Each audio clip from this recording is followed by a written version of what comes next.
सभी यात्रियों से निवेदन है कि अपनी कुर्सी पर बैठ जाए और कुर्सी की पेटी बांध ले। कोईटो এতিয়াহে কিবা ল'বলৈ মন গৈছে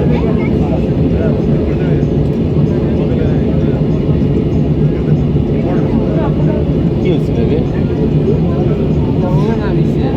তললৈ নামিলো এনেকুৱা নহয় নহয়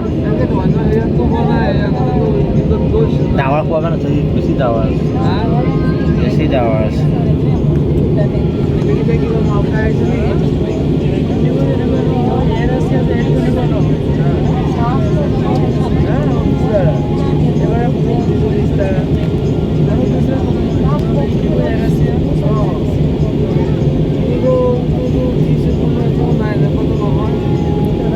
মই সেকেন্ড টাইম আছো কিন্তু এনেকুৱা আজিয়ে পাইছো